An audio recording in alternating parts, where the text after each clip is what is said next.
There's a lot of tools out there, and if you're just getting started, it can be very overwhelming. Which one do you need? Which one don't you need? Which one's a waste of money?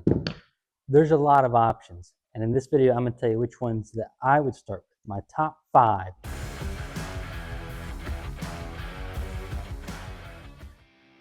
All right, so like I said, there are a ton of tools out there, and if you're just getting started, it can be a little overwhelming. It's like, hey, what do I really need, and what am I going to buy, and it's going to end up sitting in the shop and just collecting dust. So my first tool that I would buy, and this is a little bit of cheating, right, because it's going to be multiple tools, I would get a combo kit on whatever battery platform you prefer. Now, personally, I'm a black and yellow guy. I like DeWalt. But if you're on a budget, Ryobi's fine, Milwaukee, Rigid, there's a whole bunch out there. I'll tell you why I chose DeWalt. There's a video link down in the description on why I chose DeWalt, but you pick whatever you can afford and whatever you want. Those are the type of things that you're looking for in the combo kit. Now, there are other tools that you'll probably find in there that come with it. You're rarely going to find a nail gun, maybe later in the list on something you want to get. But whatever else comes with it is kind of, think of it as bonus. Those are the things that if I'm buying a combo kit to start, I want those 4 at least. A jigsaw would be a bonus, but it's not necessary, and a few other of the power tools that you could get. So focus on getting these 2 and this. If you can get the sander in there as well, awesome. If not, you're going to want to buy that separately. A power sander is a must-have. Second thing I'm going to get, you're going to want clamps. Now, clamps come in all different shapes, sizes, and price points.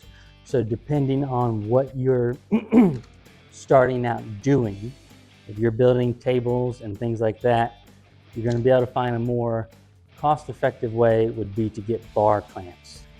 You're going to get 2 pieces that'll slide on a bar or pipe, and you'll be able to adjust it to as big as the pipe as you can get. So if you can get a 5-foot pipe, you've got a 5-foot clamp, and you can adjust it as small as you need to.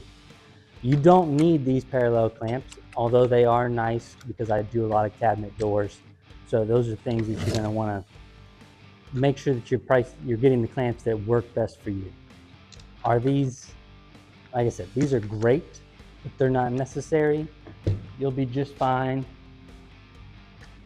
with some squeeze clamps, or if you want them F clamps, you're gonna want clamps one way or another. Third thing you're gonna want is a miter saw.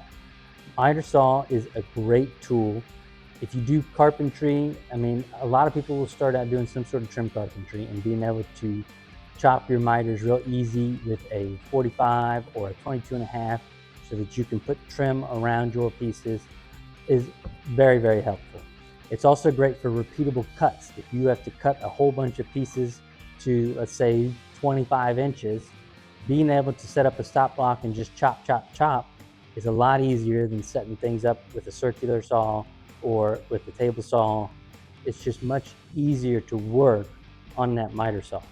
Now, if you can't afford it, let's say you're on a budget, you can get a circular saw and do the same job, but I find the miter saw being well worth the money. If you end up doing any type of trim, miter saws are necessary, and it's a great tool, and that's why I think it is one of the tools you need to have to get started. The fourth tool that we're going to talk about is a table saw. Now, again, this is another kind of high price point tool that you're going to want to have. The table saw is the workhorse of the shop. It is going to be able to rip things into skinnier pieces. It's going to be huge if you're doing anything with plywood. You can set up a sled and be able to make easy, small, repeatable cuts. You can do dados.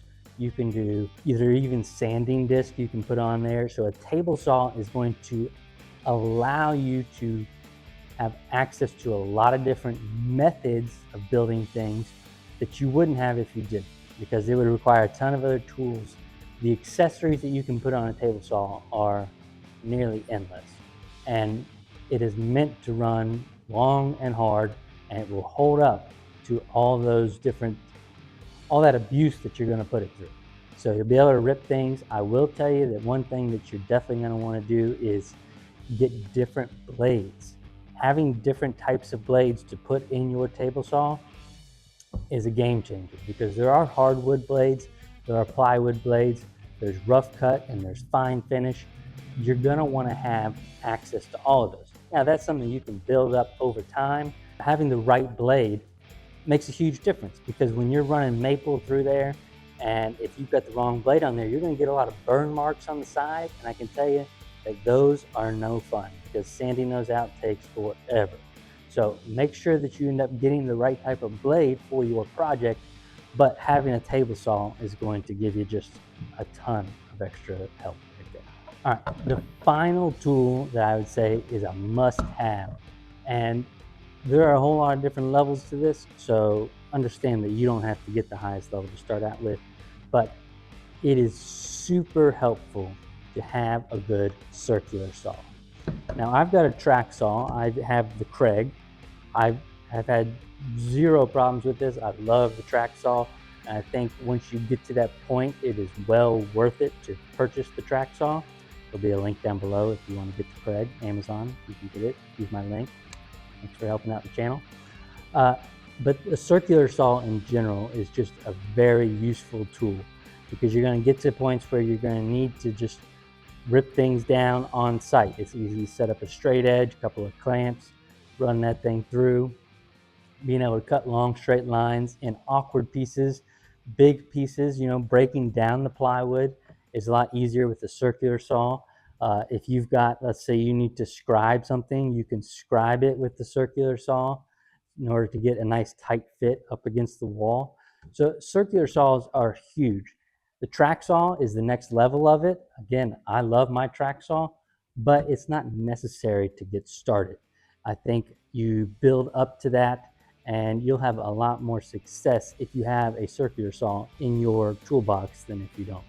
Now, I told you I'd tell you a couple that I don't think are necessary to start out with. One of those is a jointer.